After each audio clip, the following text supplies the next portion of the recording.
I'm Ryan Hubbard. Welcome back to the Hubbard's Handmade Shop. Every once in a while you have to stop all those other projects you've been working on, get out in the shop and make that thing that your wife has been asking for years. When I was just getting into woodworking, I made a crappy little storage container type thing out of plywood, and it was just time for that thing to go. After talking about it, we decided the thing we wanted was called a sideboard buffet, and I made this one out of some cheap pine material, and I made the top out of a nice live edge slab of maple. If you haven't seen that video, the link will be up in the corner and down in the description below. I decided it was okay to make the cabinet out of cheap 2x4 and 1x4 material because we knew that we wanted to paint this project to match the curtains in the room.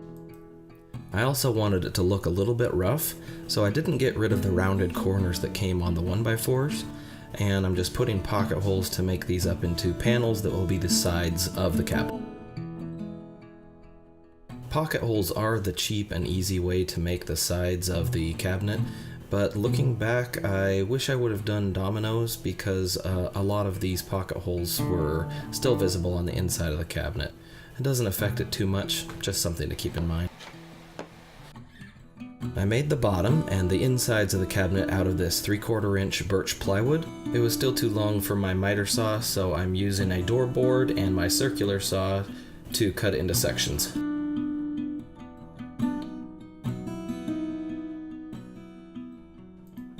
These strips that I'm using are the actual supports that will become part of the back of the cabinet, so that means they're just the right length to space out the interior of my cabinet. I clamped them down and put in the first screw, realized I had forgotten glue, so I took it out, put some glue down, and then put it all back together. Turn the cabinet around, rinse and repeat. And then here's the first big assembly part. These 2x4s will be covered with a molding, so I'm putting the sides on, then putting the interior dividers together. For the doors, I did decide to go with dominoes. I didn't want those pocket holes to show on the back of every door, and this just makes for a really nice clean glue up. Everything goes together nice and straight.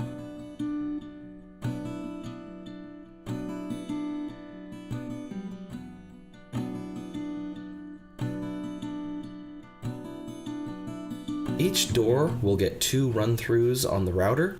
This first one is an OG bit to give it a nice contour to the front.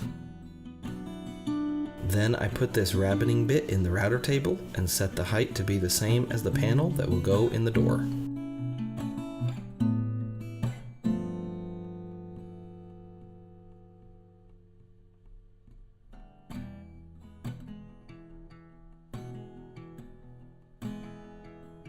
I checked the panel height as I went along, and then each panel had to be cut down to size. The rabbiting bit, of course, leaves you with rounded corners, and these panels have square corners. So rather than squaring off those corners, I choose to round over each corner of the panel. It just seems faster to me.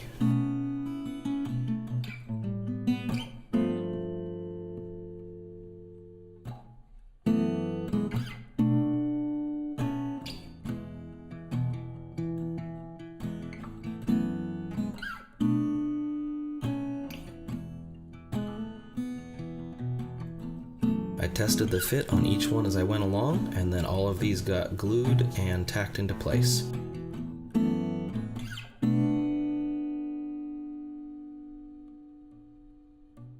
I set up a stop block on my drill press to drill these recessed holes for the European style hinges that I'm using.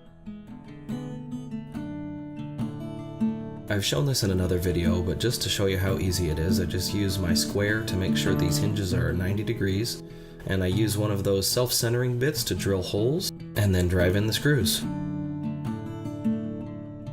I won't show a lot of detail here, but I used this particle board because it's what I had on hand to make 3 drawers. Basically just 3 boxes. It's really easy.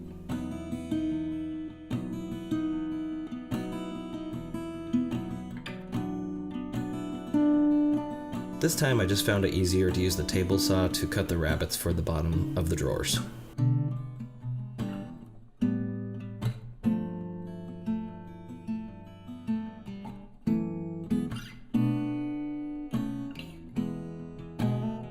Here I'm using some 1/2-inch plywood that I had on hand and pocket holes again to make the drawers.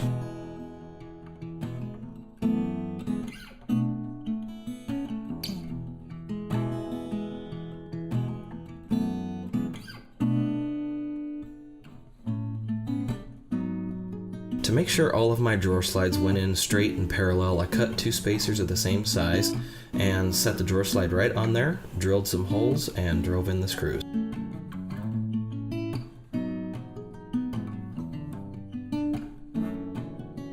Then, to put the drawers on the drawer slide, I put in a couple more spacers and pulled the drawer slides out, got my drawer set in place, and used a couple of levels to make sure they were level, and drove in the screws. This usually gives me a pretty flawless result, and most of these came out without needing adjustment. I did all of the fine adjustments with my hardware to make sure everything was going to go where I wanted it to, and then I had to take off each individual piece to give it a rounded OG look.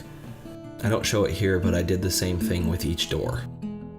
When cutting miters on the table saw, it's important to cut it the wrong way first, and then flip it over, and then run that piece through again. Just kidding, don't actually do that.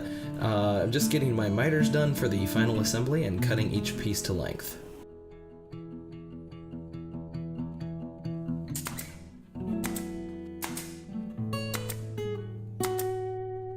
We knew we wanted to paint this project to match the curtains in the dining room, so here I'm mixing patina green 3 parts to 1 with lamp black paint.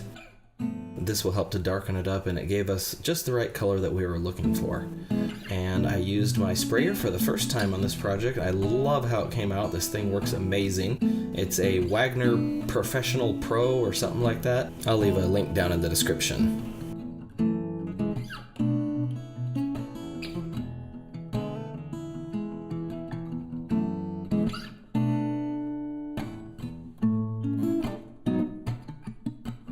And then I went back with my lamp black paint and did some dry brush weathering. So you just barely get any paint at all on your brush, wipe it off, and then I wipe it off again with a paper towel before going over the edges that I want highlighted with that weathered look. This is my first time trying this technique, and I tried it first on the back of the doors where that wouldn't be as visible, and after I got comfortable I went ahead and did everything. I'm really happy with how it came out. Some places were a little too dark, but for the most part I thought it was really great.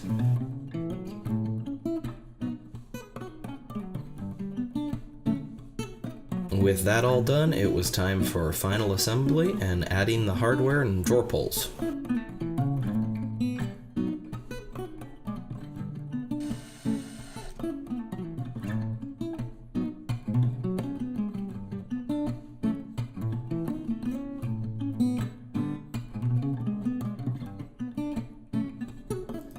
So here in this shot you can see the piece of plywood furniture thing that I'm replacing. And I was fortunate that my brother-in-law Mike was visiting in town, so he helped me move this in.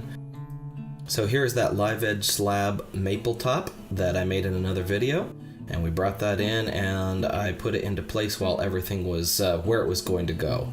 This helped to cut down on the weight of moving everything in. Thank you so much for watching my video. We are very pleased with how this came out. If you want to see how my wife reacted, watch all the way to the end of the video and you'll get a peek at what that looks like.